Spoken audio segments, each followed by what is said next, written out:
अस्सलाम वालेकुम शाहिन साहब, क्या हाल है आपका? ठीक ठाक हैं? जनाब, आपको भी सलाम और आपके सारे देखने वालों को सलाम और वालेकुम सलाम सर। Thank you.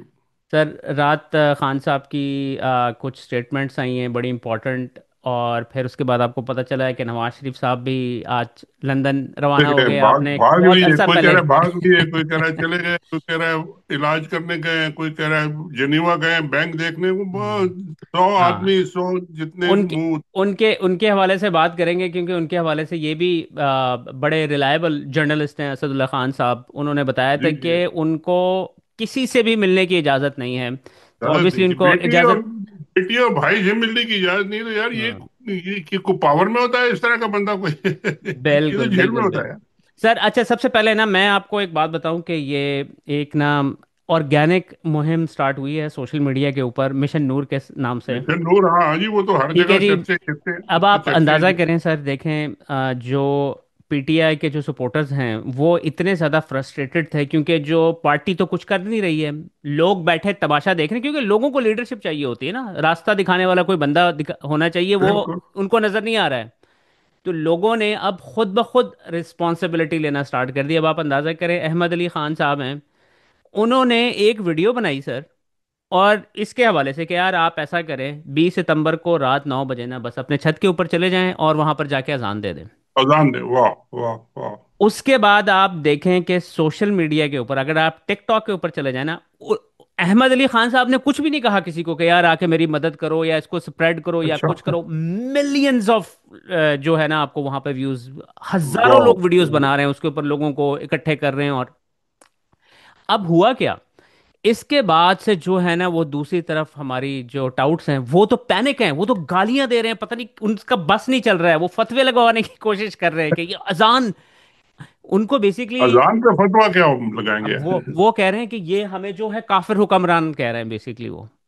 एक अच्छा। पॉइंट ऑफ व्यू ये आया है कि अगर लोगों ने अजानें देना स्टार्ट कर दी तो ये तो अजाब कहते हैं ना, जिसको अजाब अब आपके ऊपर मुश्किल ठीक है, वक्त हाँ, आता है। मैं इस पे जो इतने ज्यादा, क्योंकि इस्लामी जो मसले होते हैं इसमें मैं ज्यादा कुछ इन्फॉर्म भी नहीं हूँ, लेकिन बात भी ज्यादा नहीं करते क्योंकि गलत बात हो जाए तो बहुत मुश्किल होती है।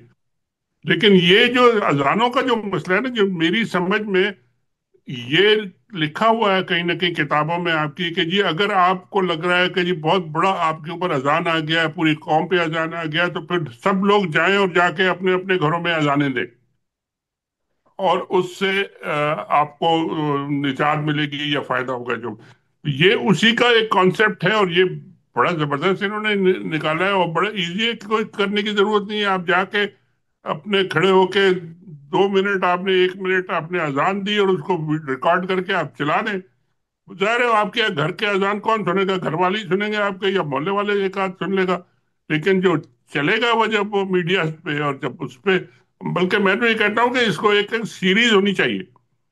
ये तो अब अजान देने वाली बात है, अब इस पे एक नया मिशन और नया एक वो बना के वो लोगों को दें कि जी अब नेक्स्ट आपने ये करना है, घर में झंडे लगाने हैं, घर में ये मैसेज लगाना है, घर में आपने ये बात करनी है, और सब लगाए जाए, तो ये तो इनके लिए अजाब बन जाएगा कि उसमें इनको तकलीफ ये होगी कि जी लाखों हजारों करोड़ों लोग इसमें शामिल हो रहे हैं, बस ये तकलीफ होगी। बाकी इनको कोई फर्क नहीं पड़ेगा, लेकिन ये कि इनके जहन पे ये होगा कि जी ये सब हमारे खिलाफ बोल रहे हैं लोग। सर, देखिए, जब आपके ऊपर मुश्किलात होती है ना, जब बहुत ज़्यादा बारिश हो जाए तो फिर आप छतों पे चढ़कर अजान देते बिल्कुल। हैं, यानी कि हम समझते हैं जलजला कि आ हम जाए, तूफान आ जाए, हाँ। अल्लाह की तरफ मतवज्जो होते हैं। ठीक है, अब पाकिस्तान में सूरत हाल ये है कि एक बंदा है, डिक्टेटर है, उसके पास बंदूकें हैं, उसने पूरे मुल्क के ऊपर कब्जा कर लिया है, आइन खत्म कर दिया है, अदालतें खत्म कर दी है, कानून खत्म कर दिया है। ये तो फिर इससे बड़ा अजाब और क्या होगा, मुझे बताएं आप। नहीं है, ये अजाब अजाब दर अजाब है, ये तो एक नहीं है बल्कि बिल्कुल। 10 हजार। तो वो अल्लाह ताला से रुजू करना इनका बिल्कुल बनता है। और उस तरफ जो है ना सर, वो जो इसको रोकेगा, रोकेगा कौन? कैसे रोकेगा भाई? सर, वो इस वक्त जो है वो इस इस्लामिक दलीलें देने की कोशिश की कर रहे हैं वो। बहरहाल ये इनकी अजान देने से तो नहीं रोक सकते हैं वो। लेकिन उधर उधर मैं आपको बताऊं कि उधर मसला क्या हुआ है, मैं आपको बताता हूँ। मसला ये हुआ है कि जब भी पीटीआई कुछ करने की कोशिश करती है, वो जाके उनको गर्दन से पकड़ लेते हैं और हर चीज शट डाउन हो जाती है, क्योंकि अभी वो लोगों पीटीआई को को तो पकड़ सकते हो, ठीक है, उनके वो काबू लोगों में को पकड़ लेंगे। रास्ता दिखाते हैं ना, लोगों को रास्ता दिखाने वाला कोई चाहिए। इनको अब परेशानी ये लाहक हुई हुई है कि ये एक ऑर्गेनिक मुहिम खड़ी हो गई है, और अब मेरे ख्याल में ये तो ऑलरेडी सक्सेसफुल हो चुकी है। आप सोशल मीडिया के ऊपर जाएं, आपको इसके इतना अलावा कोई ऑलरेडी, चीज। मैं आपको बता रहा हूँ कि जी मैंने जितनी इसके बारे में सुना है और जो शोर मच रहा है, जो हाइप क्रिएट हो गई है, यही सक्सेस है इसकी, और क्या। Exactly exactly। तो अब इसके बाद इनको डर ये है कि इसके बाद और भी इस तरह की मूवमेंट खुद ब खुद लोगों को अब तरीका पता आई चल गया है ना कि किस तरीके से मूवमेंट को स्टार्ट करना है, कुछ भी हो सकती है। क्योंकि सर प्रोटेस्ट यही इसी तरीके से होता है ना, यानी नहीं कि होता, बिल्कुल नहीं। लोगों के अंदर बेचैनी कायम रहती है जब आप इस तरह की चीजें चल रही होती हैं सोशल मीडिया के ऊपर, और लेकिन उसकी एक वजह एक से। और तरीका लोगों ने, किसी ने बताया कि जी इसका तरीका होना चाहिए कि जो लोग कतार बनाए, जो सड़कों पे खड़े हो जाएं, पाकिस्तान कराची से पेशावर तक एक लंबी, कि यार इतने हजारों लाखों लोगों को आप नहीं इन्वॉल्व कर सकते, वो दो दो मिनट में आपको मार मूर के भगा देंगे, नहीं हो सकता। ठीक है, अपने घर पे खड़े होके आप जो मर्जी आप कह दें 2 मिनट में, और बस ठीक है। ये सर तो बड़ा। मेजॉरिटी आबादी आपको पता है नौजवानों की है पाकिस्तान में। अब आप देखिएगा इसके बाद एक से एक बढ़ के जो है ना तरीकेकार निकलेंगे। बहरहाल लेट्स सी के क्या होता है आगे। जाहिर है, जब पॉलिटिकल प्रोटेस्ट यानी प्रोसेस नहीं चल रहा, तो फिर इसी तरह के लोग निकलेंगे, और उन्होंने तो बताना है ना कि जी we hmm. Don't accept you, hmm. आप लोग एक्सेप्टेबल नहीं है।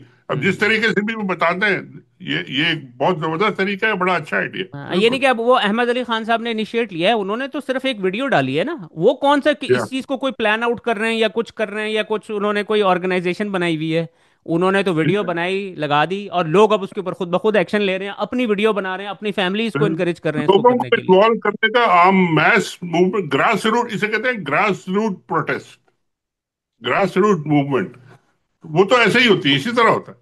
अब हम्म। इसी को अगर आप एक ले लें कि जी अगले दिन आपने, या कोई एक खास दिन आ गया, जब एक बड़ा क्रूशल दिन आ गया, और इसी मूवमेंट को आपने कहा कि जी आप सारे लोग निकल के आ जाएं और आके हमला कर दें, तो पूरा का पूरा मुल्क निकल के आ जाए, तो आपने फिर बांग्लादेश और हम्म। नेपाल, ये सब आपने जो कुछ करना है कर लें। हम्म। मगर ये बेसिकली आपने ग्राउंड तो तैयार कर दिया ना। बिल्कुल बिल्कुल एब्सोल्युटली सर। मूव ऑन करते हैं अगली खबर की तरफ। नवाज शरीफ साहब जो हैं वो तिब्बी मुआयना करवाने के लिए लंदन पहुंच गए हैं जो कि आपने आज से तकरीबन काफ़ी अर्सा पहले इस चीज़ को प्रिडिक्ट कर दिया था।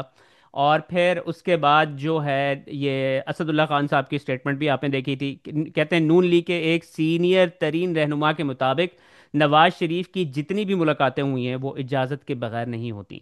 यानी नवाज शरीफ अपनी मर्जी से अपने भाई शहबाज शरीफ से भी मुलाकात नहीं कर सकते। मुलाकातों के अप्रूवल होते हैं, फिर पता चलता है कि कौन नवाज शरीफ से मिलेगा कौन नहीं। मतलब शहबाज शरीफ और मरियम नवाज को इजाजत होगी तो ही वो नवाज शरीफ से मिलेंगे। उफ। या अनबिलीवेबल सर। ये उस आदमी के साथ हो रहा है जिसको बुलाया गया था कि जी आप आए, आपको स्पेशल प्रोटोकॉल दिया जाएगा, और आप आके सर पे उठा के आपको बिठा के और आपको वजीर आजम बनाएंगे, और एक दिन पहले आपने पूरे पाकिस्तान के अखबारों में ये बड़े बड़े हेडलाइन देखी नहीं, पीएम नवाज शरीफ, पीएम नवाज शरीफ, वजीर आजम नवाज शरीफ। वो बेचारे ना वजीर रहे, ना आजम रहे, ना पता नहीं क्या रहे, उनको तो घर में बंद कर दिया उन्होंने, तो अब उनके दिल में तो पता नहीं कितने लावे फट रहे होंगे भाई, अब पता नहीं लंदन जाके अब वो क्या करते हैं कि जी सारे लोग लंदन जा रहे हैं, क्योंकि ट्रम्प साहब का ये जो विजिट है वो मेरे ख्याल से 17 से शुरू हो रहा है। 17 से 19 तक प्रेसिडेंट ट्रम्प जो है रॉयल गेस्ट होंगे लंदन में, और उसी दौरान में फिर ये सब लोग भी जमा हो रहे हैं, क्योंकि एक कोशिश ये हो रही थी, और बड़ी इंपॉर्टेंट कोशिश थी वो, और मेरा ख्याल है कि उसमें कुछ कामयाबी भी शायद हो जाए, हो गई होगी शायद, कि जब ये 3 दिन रॉयल गेस्ट होंगे, तो उसी 3 दिन में कोई एक मौका निकाल के ये जो जमायमा गोल्डस्मिथ फैमिली है, जो इमरान खान की जो पुरानी एक्स एक्स वाइफ वाइफ। हैं, उनके बच्चे हैं, उनसे उनको मिलाया जाए कि भाई ये देखें, ये बेचारे बच्चे इस तरह आपके दोस्त हैं, इमरान खान कुछ करें, और इस तरह की वो बातचीत वो होने की एक उम्मीद है, और बड़ी कभी उम्मीद है कि जी शायद प्राइवेटली हो जाए, अगर हो सकता है कि हो भी जाए, अनाउंस भी ना करें, या अनाउंस भी कर दें, या कोई पता चल जाएगा, लेकिन होगी तो वो उसके डर से आसिम मुनीर साहब भी भाग रहे हैं, शहबाज शरीफ साहब भी जाके अपने भाई से मिलेंगे, आईएसआई की चीफ भी भाग रहे हैं, मरियम साहब भी भाग रही, सारे के सारे लंदन में जाके बैठ जाएंगे। और यहाँ पे जो करोड़ों लोग जो है वो सैलाब में डूब रहे हैं, उनको कौन देखभाल करेगा? अल्लाह, आप मुझे पता सर वो नहीं कौन तस्वीरें करेगा। खिंचवा ली है ना मरियम मरियम नवाज साहिबा ने। अब वो वो तस्वीरों से और तो कुछ जरूरत ही नहीं करने की इधर। नहीं, देखिए, ये आप आपको भी जानते हैं, मैं भी जानता हूँ, यहाँ कोई एक तूफान आ जाए किसी एक इलाके में, छोटे से इलाके में, कोई गोली चल जाए, कोई स्कूल में शूटिंग हो जाए, कुछ हो जाए, कोई एक हादसा हो जाए, सारे लोग, गवर्नर, मेयर, पुलिस चीफ, सब आंखें मीडिया के सामने खड़े होते हैं लाइव उसमें, और सब सवाल लेते हैं और जो बताते हैं कि जी ये हुआ, ये हुआ, ये हुआ, और हम ये कर रहे हैं, ये कर रहे हैं, ये कर रहे हैं, और अगले घंटे के बाद, 6 घंटे, 4 घंटे, 2 घंटे, अगले दिन फिर आके वो ब्रीफिंग देते हैं पूरी कौम को। वो लोगों को कॉन्फिडेंस में लेते हैं, और लोग, और खासकर ये जब सैलाब वैलाब आते हैं और तूफान आते हैं, तो लोगों को पहले से निकालते हैं, निकलो यहाँ से, जाओ, भागो, यहाँ ठहरो, यहाँ तुम्हारे होम बने हुए हैं, यहाँ ये। इन लोगों ने तो कुछ भी नहीं किया ना, और उसके बाद जाके अपनी ये टिकटॉक बना के चली गई। तो आज तक मुझे एक प्रेस कॉन्फ्रेंस नजर नहीं आई जिसमें मुझे पता चला हो कि जी पूरा कितना नुकसान हुआ है पंजाब में, कितने जिले इफेक्ट हुए हैं, कितने लोग डिस्प्लेस हुए हैं, कितने घर लुट गए। कोई डेटा नहीं है। और डेटा जमा कर रहे हो, और जमा क्या कर रहे हो, लू के पट्टाओ तुम। लोगों को तुम्हें पता ही नहीं है कि क्या करना है, तुम कर क्या रहे हो? सर इसके पीछे क्या सोच है? यानी कि देखें सर, आप जो है ना, आजकल के दौर में आप कुछ काम करते हैं ना, तो काम, आपकी जो एफर्ट है ना, सिंसियर एफर्ट, वो सारे लोगों को नजर आ जाती है कि यार ये बंदा काम कर रहा है। जैसे खान साहब कर रहे होते थे, उन्होंने वो अपना जो लास्ट जो फ्लड आया था, उन्होंने राइट अवे टेलीथॉन स्टार्ट की और अरबों रुपए उन्होंने इकट्ठे करके ले आए लोगों के साथ। बिल्कुल, और बिल्कुल। वो उन्होंने कोई मतलब टिकटॉक, यानी कि टिकटॉक अगर बनती भी है ना, इस तरह के इमेजेस आते भी हैं, तो वो ऑर्गेनिकली जब होते करेंगे हैं। तो वो तो रिपोर्ट होगा, वो तो ठीक है, वो तो एग्जैक्टली रिपोर्ट वो नॉर्मल। एक्सेप्टेबल होते हैं लोगों के लिए। आप इधर जा रहे हैं, आपको नजर आ रहा है, और इतनी इनकी फ्रॉड की जो है ना वो पकड़ी गई है। मैं आपको मैं आपको दिखाता हूँ। अब आप ये देखें, ये इन्होंने यार, ना। ये तस्वीर तो मैं देख देख के 10 दफा सोच चुका हूं, बल्कि मैंने इस पे चैट जीपीटी में पूछा, मैंने फिर उसके बाद ट्वीट भी ये किया, मैं कहा यार, कौन से ऐसे ड्रोन है जो पूरा का पूरा आदमी उठा ले? और ये आदमी तो जाली है, इसने तो पूरी जैकेटें पहनी हुई है यार, इसको आप सर देखें ये अगर। नहीं नहीं सर, अब आप ये देखें। ड्रोन इस तरह के एग्जिस्ट करते हैं जो कि बहुत बड़े बड़े और पावरफुल होते हैं। ये करते हैं वाला वो, जो उसमें कहा जी, वो पूरे तीन तीन तरह के ड्रोन के नाम भी बताए, या, मॉडल या, भी बताए, तो मैंने कहा कौन सी ड्रोन, ये पाकिस्तान ने इंपोर्ट किया है या बनाया, या क्या हुआ हाँ, है, ये अब कहाँ से आया? बेसिकली अब ये वाला जो ड्रोन है ना, ये छोटे वाले ड्रोन है, ये आपका 10-20 किलो वजन उठाते हैं इधर से उधर, जो बिल्कुल, डिलीवरी अमेजोन वगैरह भी डिलीवरी के लिए इस्तेमाल करते हैं बिल्कुल, रूरल बिल्कुल, एरियाज हाँ। के अंदर। अब इन्होंने फोटोशॉप की है। उस आप वो ये जो तार रस्सी लटकी हुई है ना, वो बंदे से बड़ी है।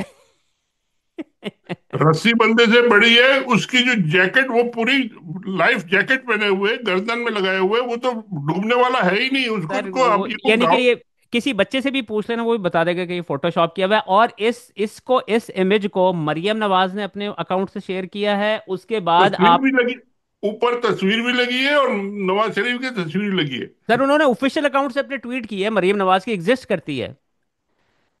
अब तो ये ड्रोन जो है, जरा इसकी नाम तो बता दें, कौन सा ड्रोन है, कहाँ से आए हैं? ये पाकिस्तान ने बनाया? बड़ा कमाल की बात है, अगर पाकिस्तान ने ऐसे ड्रोन बनाया तो ये तो सर फिर। इसके बाद हुआ ये कि ना, अब मैंने उनका स्क्रीनशॉट उठाया, मैंने लिंक सेव किया, मैंने कहा क्योंकि ये कई दफा अक्सर ये करते हैं कि इनकी ना, इनको एक्सपोज करो ना, फिर चुप करके जल्दी से जाके डिलीट कर देते हैं अपना। तो मैंने वो करके मैंने लगा दिया अपने अकाउंट के ऊपर। अब वो इतना मैसिवली वायरल है, फेसबुक के ऊपर भी और ट्विटर के ऊपर भी। अब जो फिर उसके बाद हुआ ये कि जब ये वायरल हो गया ना, तो इन्होंने, मरीम नवाज की टीम ने ना, एकदम अपने बंदे छोड़े मेरे ऊपर जी, और मुझे गालियां गंदी गंदी और इस तरह के बकवासियात कर रहे हैं कि शायद इतनी इस तरह होता करने से मुझे कोई फर्क पड़ जाएगा। बहरहाल। तस्वीर उसकी जी जी सर। बताया कि जी ये कहाँ पे ये एयरलिफ्ट किया है ड्रोन ने, और किस जगह पे किया है, और कौन सा ड्रोन है ये, और ये कौन सा ड्रोन है जो हमें किसी को पता ही नहीं है कि जी कितने सर मिलियन देखें, मिलियन डॉलर का बात ड्रोन है पता ये। है क्या है शाहीन साहब, अगर इस तरह का कोई ड्रोन काम कर रहा होता ना और लोगों को रेस्क्यू कर रहा होता, इन्होंने तो ये पूरी इनके फिल्में ये तो फिल्में इनकी टिकटॉक वीडियोस के लिए गोल्ड माइन है। इन्होंने तो बिल- हर 5 मिनट के बाद वो वीडियोस रिलीज करनी थी ड्रोन वाली के, जो बंदों को रेस्क्यू करके नीचे करके। हमें ये तो हाँ अभी जी, तक हाँ कोई जी। ऐसी नजर नहीं आई। एक वीडियो नजर आई है जिसके अंदर वो इन्हीं के अपने एक वर्कर को उठा के जो है ना वो उसके ऊपर करते हैं, रखता है उधर बिल्कुल कॉर्नर के या ऊपर ही बैठा हुआ होता है वो, ठीक है, वो बड़ा सारा ड्रोन सर, लगा के। आप तो पाकिस्तान में कह रहे हैं, मुझे दुनिया के किसी मुल्क में ऐसा ड्रोन की तस्वीर नजर नहीं आई जहां पर ड्रोन ने ये इस तरह के लोग उठाए हों। अच्छा सर, एक बड़ी, हेलीकॉप्टर हेलीकॉप्टर तो उठा लेते हैं, हेलीकॉप्टर तो करते हैं वो काम, ठीक है। सर सोशल मीडिया ने ब्लंडर पता है क्या मारा है, उन्होंने फोटोशॉप बनाई है और ड्रोन ऊपर पता कौन सा लगाया है, क्वाड कॉप्टर कॉप्टर इसको कहते हैं। ये छोटे ड्रोन होते हैं, ठीक है, अगर आपने फोटो बनानी है ना तो वो एक्चुअल ड्रोन जो कि बंदे को उठा सकते हैं वो आप लगाएं नीचे नहीं, वो और उसके नाम वो मुझे गूगल वालों ने उसके नाम मॉडल वॉडल सारे दे दिए हैं कि जी ये ड्रोन है जो 400 500 किलोग्राम उठा लेगा। हम्म। तो आप वो वाला लगा लें यार, अगर है तो। बहरहाल सर आगे चलते हैं, ये तो तमाशे भाई इनके चलते ही ड्रामाबाजी रहते हैं। है, हर चीज ड्रामाबाजी है। सर यही इनको कोई आता है, और क्या काम कर। इनका, हर काम में इनके दो नंबरी इन्वॉल्व होती है, कोई काम ऐसा नहीं जो कि बंदा दिल से कुछ सिंसियर बेवकूफ होके बनाना कर लेता है लोगों ना। को, और आखिर में खुद ही बेवकूफ बन जाते हैं, यही ये है समझते आजकल हैं के कि जो दौर में। पॉलिटिक्स है ना, पॉलिटिक्स जो है ना उसका नाम ही लोगों को बेवकूफ बनाना है। पहले इनके वालिदैन जो हैं वो बैनर लगा के और इश्तिहार लगा के और अपने अपोनेंट के ऊपर गंदी गंदी हरकत करके उनके ऊपर इस तरह की मार्केटिंग करवा के वो इस तरीके से जो है ना मैनेज करते होते थे। अब मसला ये है कि मरियम नवाज को मशवरा देने वाला पता कौन बंदा है, वो जो इनके साथ फिर रहा होता है, वो क्या नाम है उसका वो जिसकी वीडियो भी आई थी, मुझे नाम उसका याद नहीं आ रहा, वो इनको मशवरे दे रहा होता है जो कि नवाज शरीफ के साथ भी होता था वो, ठीक है जी। अब वो मशवरे पता कौन से दे रहे हैं, वही वाले जो एटीज के अंदर दिया करते थे कि जी बल्ले बल्ले करा एक देनी एक है। एक बड़े मियाँ जो इनके एडवाइजर थे, वो तो हमेशा इनके हर जगह बैठे होते हैं, पता नहीं क्यों उनको बिठाया होता है, लेकिन वो हर जगह होते हैं। वही एक तो एडवाइस है कर रहे वो हैं सर, वही उन्हीं की बात कर रहा रशीद, हूँ मैं। रशीद नाम है, पता हाँ जी, नहीं क्या नाम। परवेज रशीद। परवेज रशीद, हाँ। वो परवेज वो तो रशीद साहब। हर जगह नजर आते हैं, हाँ, ठीक है, हाँ ठीक जी, वो इनके जो है गुरु हैं, वो पॉलिटिक्स के अंदर वो हर चीज के अंदर इनको है। गाइड कर रहे होते हैं, और वो गाइडेंस इतनी घटिया और दो नंबर रह अपने जैसी गए, उनकी मतलब है। है कि रह गए यार ये लोग फिर। ये नई टेक्नोलॉजी और नए लोगों, सोशल मीडिया से ये नई परवेज रशीद साहब नहीं काउंटर कर सकते इसको भाई। सर अब मैं आपको एक बात बताऊं, अहमद अली खान साहब से मेरी बात हो रही थी जिन्होंने ये मिशन ये जो ठीक। स्टार्ट किया है कैंपेन जो सोशल मीडिया के ऊपर। सर वो बंदा बंदा बहुत स्मार्ट बंदा है, वो उसके पास जो है ना उसको थोड़ा सा हल्का, थोड़ा सा पुश चाहिए होता है ना कि पुश मिल जाए, उसके पास ठीक। बेपनाह इस तरह के आइडियाज हैं। आप देखिएगा कि आने वाले दिनों के अंदर वो नहीं इस यार, तो तरह के यंग लोग लोगों के कामयाब पास हैं। ऐसे आइडियाज बहुत होते हैं, लेकिन वो एक दफा चल गया ना, आप देखें 10 लोग और आ जाएंगे नए नए आइडियाज लेके, इनके बाप भी नहीं रोक सकेगा किसी को। बिल्कुल सर, उसके बाद ये जो कॉमनवेल्थ की जो रिपोर्ट लीक हुई है, उसके बाद जी जी। आज इसको ब्रिटिश न्यूज़पेपर द टेलीग्राफ ने भी इसको शाया किया है, और उसमें वो कहते हैं कॉमनवेल्थ ने पाकिस्तानी इंतखाबात में धांधली छुपाने में मदद की। मदद इतना की। बड़ा काला धब्बा कॉमनवेल्थ के ऊपर, वेस्ट के अंदर ये इस तरीके से लगेगा। मुझे आप ये बताइएगा, एक तो ये है कि ये कॉमनवेल्थ की क्या वैल्यू रह गई है इसके बाद, और इसका इम्पैक्ट आगे चल के क्या होगा। सर, कॉमनवेल्थ की कोई वैल्यू पॉजिटिव नहीं है, लेकिन यही वैल्यू है कि जी आके उन्होंने पूरा अपने एक ग्रुप भेज दिया कि जी आप हमारी तरफ से, वो लोग अपने सैर करने आके इलेक्शन मॉनिटर करने आ गए, और जाओ जो कुछ उन्होंने देखा उनको उन्होंने डरा दिया कि जी बोलना नहीं है, ये बताना नहीं है। अब आखिर कब तक छुपाएंगे यार, 1.5 साल तो हो गया ऑलरेडी उस इलेक्शन को गुजरे हुए। सर इनके पास अब वो इतनी पावर है कि उनको उन्होंने कहा और वो चुप हो गए। भाई, किसी ने तो अब तक उनको 1.5 साल तक चुप रखा है ना, ये भी लीक हुई है, ये कोई ऑफिशियली अभी अनाउंस नहीं हुई है। जी जी जी जी। ये लीक हुई है, और लीक जो हुई है तो फिर अब उनको बतानी पड़ेगी, अब बताएंगे तो वो यही रिपोर्ट है, तो हम्म। कॉमनवेल्थ वालों ने तो आके जो देखा होगा वो उन्होंने सच से लिख दिया, उन्होंने तो कोई मतलब ये नहीं कहा होगा कि जी हमने किसको बचाना है या नहीं बचाना है, उन्होंने जो देखा वो लिख दिया। अब हम्म। ये सामने आ गई है तो अब ये फंसे। सर वो और ये ऑब्वियसली रिजीम चेंज के अंदर अमेरिका का तो उन्होंने ही सारा कुछ इनिशिएट किया था, तो उनकी तरफ से भी बिल्कुल, इन्फ्लुएंस आया होगा, उन्होंने चुप करवाया होगा कि भाई चलने दो जैसे चल बिल्कुल, रहा है। बिल्कुल, अब इसको रोके ना जरा। अब कॉमनवेल्थ का जो एक ये एविडेंस आ गई है, दुनिया के हर इंटरनेशनल कोर्ट में, हर अदालत में, हर जगह ये प्रेजेंट होगी कि ये कॉमनवेल्थ वाले कह रहे हैं, उसको रिफ्यूट करें कि ये गलत है। हम्म। नहीं कर सकते, ये फंस गए, जरा बुरी तरह फंसे। तो अब इसका आपको आगे चल के क्या इम्पैक्ट नजर आएगा। इसका मतलब है कि जो जो आईएमएफ, ओवरऑल, जैसे आईएमएफ जैसे इदारे इसके ऊपर क्या रिस्पॉन्स मेरा देंगे। ख्याल है आईएमएफ तो जब अमेरिका कुछ कहेगा तो वो करेंगे, वरना वो कुछ नहीं करेंगे, लेकिन पॉलिटिकल सेंस में, मीडिया में इनकी जो ओवरऑल जो इम्प्रेशन है, परसेप्शन जो है ये फौजियों का और ये इस गवर्नमेंट का, वो तो सारा मिट्टी में मिल गया ना। और इससे हम्म। और मिलेगा। हम्म। अब ये डंडे के जोर पे जितने दिन चला सकता है चला ले, और जितना डंडा चला ले वो चला ले, लेकिन बाकी कुछ रहा नहीं इनके पर ले ना अब तक, अब भी। सर आपको पता है कि प्राइम मिनिस्टर साहब जो हैं वो उधर गए हुए हैं, कतर कतर। कतर में। कतर गए हुए हैं, और उधर जाकर तो ये बड़ी एक कंट्रोवर्शियल किस्म की स्टेटमेंट दे दी उन्होंने, इसहाक डार साहब ने। आप कहें तो सुनवाऊं आपको ज़रा? नहीं, क्या वो चाकदार की बात वैसे मैं कुछ सीरियस नहीं लेता, लेकिन क्या नहीं, कहा। लेकिन सर वो पाकिस्तान को उधर जाके रिप्रेजेंट तो कर रहे हैं ना, और वो इस तरह खुल के उन्होंने जो बात की है, आप इसको सुने फिर बात करते हैं। ये भी हो जी जी। सकता है कि जिस तरीके से पाकिस्तान का ये कतर के बाद जो है ना, पाकिस्तान ऑब्वियसली अरब ममालिक का इन्फ्लुएंस हासिल करने की कोशिश कर रही है ये हुकूमत के, जब से उन्होंने अटैक कर दिया इसराइल ने उधर। Let's listen to this first. To control the situation. And that might require physical actions, physical interventions. So I think if it is not done, then multilateral system has already gone too weak. Well, it is clearly not working in because you see whatever is happening and have been happening for the last 22 months. You talk about physical action. Do you have any idea of what that would look like? Because we've heard some rumors about a united force, an intervening body away from the United Nations structure, something from this region. Are you talking about a force which would intervene in Gaza from this region? Is that an option on the table? If we talk this idea vis-a-vis UN Security Council, so there could be a mechanism chalked out. For example, they have very serious sanctions on countries who do not listen to them, and that is a very severe economic dent or pain they can create for any country. Number. If you're talking about this region, so I think it's the recent Arab interactions and the Arab League.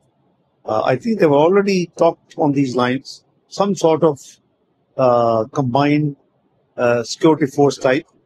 Why not? What's wrong with that? They should.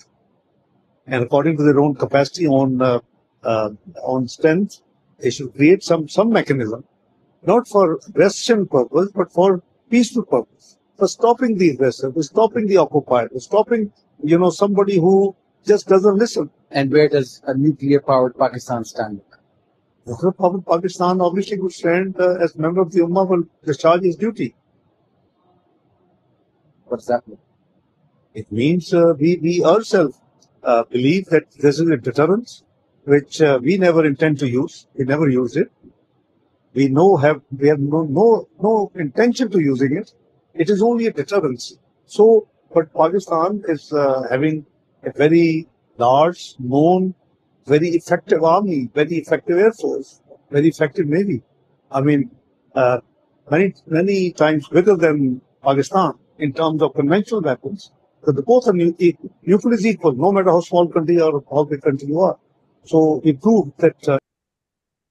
यार ये दुआ कर रहे हैं कि जी किसी तरह हमें फौज को नौकरी मिल जाए, फौज को यहाँ पे जाके बड़ी बड़ी नौकरियां मिल जाए। राहिल शरीफ तुम्हारे तो चले गए थे वहां, तो उनके पास ना कोई बंदा है ना कोई चीफ, तो वो बन गए जाके सऊदी अरब में, लेकिन उनके नीचे कोई पाकिस्तानी या कोई उनकी बात सुनने वाला नहीं है। वो सुनते अपने अरबों की है। ये कोशिश कर रहे हैं कि जी एक पूरी फोर्स बन जाए, सवाल ही पैदा नहीं होता भाई। पाकिस्तानी या तो ठीक है, मैं तो कहता हूँ ये पूरी पाकिस्तानी फौज को उधर भेज दें, पाकिस्तान में ये फौज सियासत से निकल जाए, लोगों को संभालने दें, ये जाए खुद जाके अपने पैसे भी कमाए और उम्मा को डिफेंड भी करे और इसराइल के साथ लड़े। बड़ी अच्छी बात है ये तो, इससे क्या है, सर बेहतर। ये अभी इनको ये स्टेटमेंट आ गई है, और ये स्टेटमेंट कल सारे वेस्टर्न मीडिया में चलनी है। इनको शायद लेने के देने ना पड़ जाए, इनको पता है ये ये तो। तो इनकी तो औकात ही नहीं है ये स्टेटमेंट देने की भाई। मैं ये वही पता बात नहीं कर रहा हूँ कैसे ना, ये फैसले। कल इनको जो है इनके लिए बड़ी मुश्किलात खड़ी कर सकती हैं जो इन्होंने बातें कर दी हैं। सागदार साहब, साका साका जो है, पता नहीं क्या तो कहते हैं, वो जाके इंटरनेशनल अगला फोर्स अगला बना वर्ड नहीं रहे। लेना, साका से आगे अगला वाला वर्ड नहीं पता लेना नहीं छोड़ देते। सर। उसके बाद सर खान साहब की स्टेटमेंट्स कल रिलीज की हैं पीटीआई ऑफिशियल ने। मैं आपके सामने दो स्टेटमेंटें रख देता हूँ, उसके बाद फिर क्विकली आपका पॉइंट ऑफ व्यू ले लेते हैं और जी फिर जी मूव ऑन जी। करते हैं। पहले तो खान साहब ने कहा है कि पाकिस्तान में वोट चोरी का कानून सख्त है और ऐसा करने पर आर्टिकल 6 का नफाज होता है, लेकिन मुल्क में इस वक्त आसिम लॉ के सिवा सब कानून खत्म हो चुके हैं। ठीक है, ये अब ये मैसेजिंग इन्होंने किसको कही है? Let me put this on, ये अगली स्टेटमेंट भी मैं आपके सामने रख दूं, फिर बात ठीक। आपसे लेते हैं। जब से आसिम मुनीर को चार्ज मिला है, अफगानिस्तान के साथ ताल्लुकात जानबूझकर बिगाड़े जा रहे हैं और इन्हें मुसलसल पाकिस्तान से जंग शुरू करने पर उकसाया जा रहा है, ताकि मौजूदा अफगान हुकूमत की मुखालिफ लॉबी को खुश किया जाए और मगरिब के सामने एक निजात दहिंदा बनने की कोशिश की जाए। देखिए यही असल प्रॉब्लम अब आर्मी का यही है कि जी ये अपने मुल्क का दिफा तो कर नहीं रहे और ना कर सक रहे और ना कर सकते। मेरा ख्याल है कि कर भी नहीं सकते। जिस तरह की दहशतगर्दी हो रही है और इनके अपने लोग मर रहे हैं। यानी मैं तो कहता हूँ कि फौज के अंदर से जो जनरल बैठे हैं उनको पूछना चाहिए कि जी हम हर चीज में तो घुस जाते हैं, हर पॉलिटिकल प्रोटेस्ट करने वालों को हम पकड़ के बंद कर देते हैं, जो ये जिनको हमने रोकना है। मुझे ये बताया कि ये जो एक फेंस लगाई गई थी जनरल बाजवा के टाइम में और कियानी साहब ने शुरू की थी, कितने अरबों लगा के वो पूरी की पूरी इंडिया ने फेंस लगाई है। अब पाकिस्तान से इंडिया में जो दहशतगर्दी करने के जाते थे या जो कश्मीरी जाते थे या वो कितने अब जाते हैं? कोई खुद सुनते हैं कभी की खबर आपने कि कोई कश्मीरी पाकिस्तानी वहां घुस गए? कश्मीर के ये ऊपर तो जो वैसे ही इन्होंने गिव अप जो कर दिए सर। खत्म हो गया। हम्म। उन्होंने फैंस लगाई है, उसको मॉनिटर कर रहे हैं। और इन्होंने जो फैंस लगाई थी वो किधर है? पूरी पूरे बॉर्डर पे जनाब अफगानिस्तान के फैंस लगी हुई थी और धड़ाधड़ जो है वो उसी तरह चल रहा है काम। वो फैंस फैंस के पैसे मेरे ख्याल है विला बन गए जाके जनरलों के। और हम्म। क्या हुआ? तो हम्म। वो फैंस की तरह उनको पूछने वाला कोई ये चाहता है कि जी अब हमें एक इंटरनेशनल, जैसे मर्सनरी आर्मी होती है ना, जो एक काम खत्म हो जाए, एक प्रोजेक्ट खत्म हो जाए तो अब ये दूसरा प्रोजेक्ट क्या पुराने मुल्क में जाके अब वो करना है। हम्म। तो ये ढूंढ रहे हैं, इनको कोई अरब अपने मुल्क में घुसने नहीं देगा, क्योंकि ये सब डरते हैं कि जी ये अगर घुस गए तो इनको फिर निकालेगा कौन? सर पहले ही आपको याद है कि वो आसिम मुनीर साहब अमेरिका भागे गए जब इन्होंने जी ईरान के साथ जंग की बात चल रही थी। उधर जी हाँ से जी हाँ। कुछ नहीं मिला तो अब ये दूसरी साइड के ऊपर चले गए हैं, क्योंकि मर्सनरी आर्मी है जहां से भी ये जो आप चाहता है कि लड़ाई हो, हम किसी और की लड़ाई लड़े, हमें पैसे मिले बस। हाँ भाई ये यही करते अपनी हैं लड़ाई जो हिस्टोरिकली, उठा जो के देख मुल्क, लें सारे पाकिस्तान की हिस्ट्री। अपने मुल्क के लोगों को जो बचाना जो है ना, वो इनका प्रायोरिटी में नहीं है जो ये चाहते हैं और ना कर रहे हैं। वो हम्म। लोग मर रहे हैं, मर गए यार। खैर क्या, कैप्टन मरता है, मेजर मरता है, कभी कर्नल मर जाता है। इनका कोई जनरल कितने मरे हैं आज तक? जरा बताएं यार, क्या बात है? हम्म। तो ये तो नहीं चलने वाला। या ऐसी बातें इसाक डार ने अपनी मतलब है पे चेक से ज्यादा बातें कर दी हम्म। हैं। सर खान साहब के ऊपर जितनी सख्तियां की गई हैं पिछले दिनों में, उसके बाद ये एक्सपेक्ट कर रहे थे कि शायद जो है ना खान जो है ना अपनी टोन ठीक करेंगे। आज उन्होंने और भी बड़ी बात कर दी कि भाई आर्टिकल 6 जो तुमने किया है ना, आर्टिकल 6 का निफाज होता है तुम्हारे पर। वो तो डबल डाउन कर दिया उन्होंने। खान साहब तो मतलब है उनको तो समझ आ रही है ना कि जी ये प्रेशर में है, इनकी जान फंस गई है, गर्दन इनकी काबू में आ गई है, अब वो क्यों छोड़ेंगे? उन्होंने तो जो मुश्किलें मुसीबतें बर्दाश्त करनी थी, बर्दाश्त करनी। 24-24 घंटे आप डार्क रूम में एक कोने में बैठ के, यार आप सोचें आपको कोई एक कमरे में बंद कर दे अंधेरा करके 24 घंटे के लिए, तो आप तो वैसे ही मर जाएंगे यार। ये क्या है? वो बर्दाश्त करके, तो अब वो उनको क्यों छोड़ेंगे? हम्म। वो तो अब मेरा ख्याल है इनके लिए मुसीबत का वक्त आ गया है और बड़ा करीब आ गया। और अब ये देखें, अब ये आपस में जो इनकी चोरों की लड़ाई हुई है कि जी सेंक्शन देनी है, नहीं नवाज शरीफ उधर भाग गए, ये वो इसका रिजल्ट अभी देखते हैं क्या निकलता है। हम्म। चले सर, फिर इंशाल्लाह थैंक बात यू शाहीन करेंगे। साहब, thank you, thank thank you you. So much sir. खुदा हाफिज।